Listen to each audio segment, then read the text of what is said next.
Hello, everyone. Welcome back. Today, we are going to investigate Ted Bundy. How did a charismatic law student and political activist manage to bypass the suspicion of seasoned detectives while leaving a trail of bodies across 7 different states? Behind the handsome face and the polite smile lay the calculated cruelty of a man who viewed human life as a mere commodity for his own dark gratification.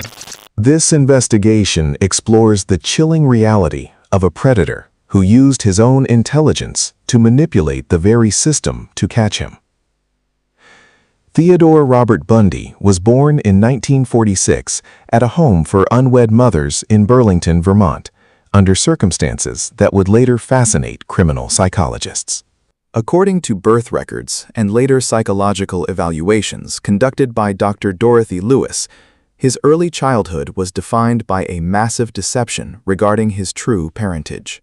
He grew up believing his grandparents were his parents and his biological mother was his older sister, a revelation that many experts believe shatter his fundamental trust in reality. By the early 1970s, Bundy was a psychology student at the University of Washington who appeared to have a very bright future in local politics. Based on interview transcripts from the Washington State Republican Party, he was considered a dedicated volunteer and a charming colleague by those who worked alongside him. However, beneath this facade of ambition and normalcy, a dark obsession was beginning to manifest in the quiet neighborhoods of Seattle. In January 1974, a young woman named Linda Ann Healy vanished from her basement apartment near the university campus in the middle of the night. According to the King County Sheriff's Office forensic report, investigators found a small bloodstain on her bed, but no signs of a forced entry or a struggle. This disappearance marked the official beginning of a terrifying pattern of young women vanishing without a trace across the Pacific Northwest. The frequency of these disappearances increased rapidly throughout the spring and summer months of 1974. Based on a published article in the Seattle Post-Intelligencer from that year, the local community was gripped by a growing sense of panic as more students went missing. Police were frustrated by a total lack of physical evidence at the scenes, suggesting the perpetrator was someone who understood how to avoid leaving traces. On July 14, 1974, the mystery took a public and terrifying turn at Lake Sammamish State Park during a crowded summer afternoon. Witness testimonies recorded by the Detective Division described a handsome man with his arm in a sling, asking several women for help with a sailboat. This man identified himself as Ted, and by the end of the day, 2 women named Janice Ott and Denise Nasland had vanished from the park. According to the official multi-agency task force files, these witness reports provided the first significant lead in the investigation. Detectives realized that the suspect was using his perceived vulnerability to lure victims into a sense of false security. The name Ted and the description of a metallic brown Volkswagen Beetle became the primary focus of the search for the unknown killer. By the fall of 1974, Bundy moved to Salt Lake City to attend law school, but the string of disappearances followed him to the mountains of Utah. According to the Salt Lake City Police Department case files, young women began disappearing from residential areas and shopping malls shortly after his arrival.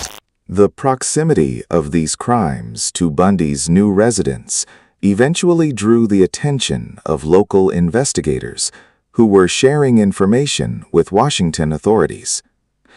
In November 1974, Bundy attempted to kidnap a young woman named Carol Duranch by posing as a plainclothes police officer at a shopping mall. Based on the official witness statement provided by Duranch, she managed to fight him off and escape from his moving vehicle after he produced a pair of handcuffs. This narrow escape provided the police with their first living witness who could provide a detailed description of the suspect's face and car. In August 1975, a patrol officer named Bob Hayward pulled Bundy over for a routine traffic stop in a quiet suburb of Salt Lake City.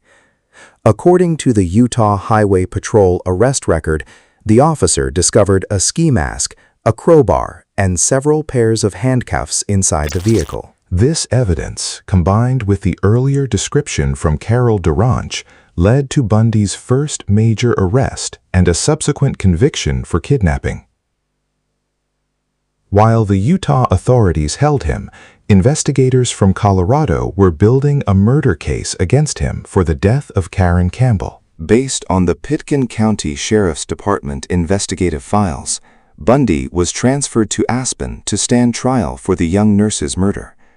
Utilizing his legal background, he convinced the court to allow him to represent himself, which granted him special privileges within the courthouse. This status allowed him access to the courthouse law library, where he noticed a critical security flaw in the second-story windows. According to the official incident report from June 1977, Bundy jumped from the window and fled into the rugged mountains surrounding Aspen. He remained at large for several days before being recaptured, but this was only the first of his daring escapes from custody. After being returned to a different facility, Bundy spent months planning a more sophisticated escape from the Garfield County Jail. According to the jail's internal security review, he used a hacksaw blade to carve a hole in the ceiling of his cell over several weeks. On New Year's Eve 1977, he successfully crawled through the ventilation system and walked out of the jail while the staff was distracted by the holiday. Bundy traveled across the country using stolen vehicles and false identities until he reached the state of Florida. Based on the Tallahassee Police Department crime scene reports, he broke into the Chi Omega sorority house at Florida State University in January 1978. In a matter of minutes, he attacked 4 women in their sleep, leaving 2 of them dead and 2 others with permanent physical injuries. The sheer brutality of the Chi Omega attacks indicated a killer who had completely lost all sense of restraint or self-preservation.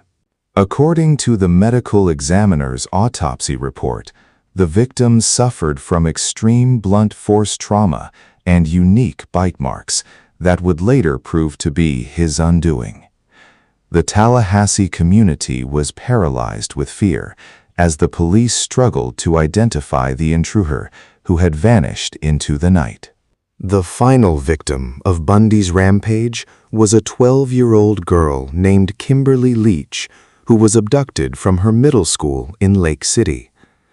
According to the Lake City Police Department investigative files, her body was found several weeks later, hidden in a state park.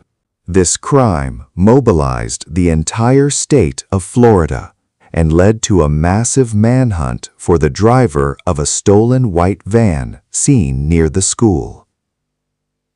Bundy was eventually captured in Pensacola after a violent struggle with a police officer who pulled him over in a stolen vehicle.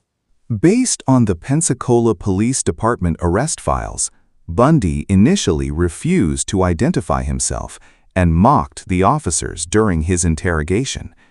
It was only after his fingerprints were processed that the authorities realized they had captured one of the most wanted men in America. During the high-profile trials in Miami and Orlando, Bundy often acted as his own attorney and treated the courtroom like a theatrical stage. According to the court transcripts from the 1979 proceedings, he frequently clashed with the judge and made several attempts to charm the jury. Despite his performance, the prosecution presented a mountain of forensic evidence that linked him directly to the crime scenes. The most significant piece of forensic evidence in the Florida trial was a bite mark left on one of the Chi Omega victims. Based on the testimony of forensic odontologist Dr. Richard Salvian, the impressions matched Bundy's unique dental structure with absolute certainty. This was one of the first times in American legal history that bite mark evidence played such a central role in a capital conviction.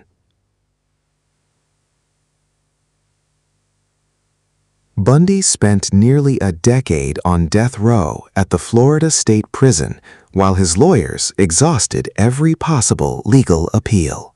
During this time, he began a series of interviews with FBI agents Robert Ressler and Bill Hagmaier to discuss his motivations.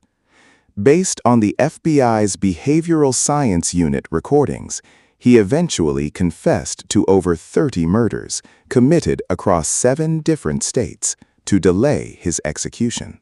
He described his victims not as people, but as objects that he felt he had a right to possess and destroy. According to the notes from Special Agent Bill Hagmaier, Bundy referred to his violent urges as the entity that took control of his actions. These confessions provided closure to many families, yet many investigators believe the true number of his victims is much higher than 30.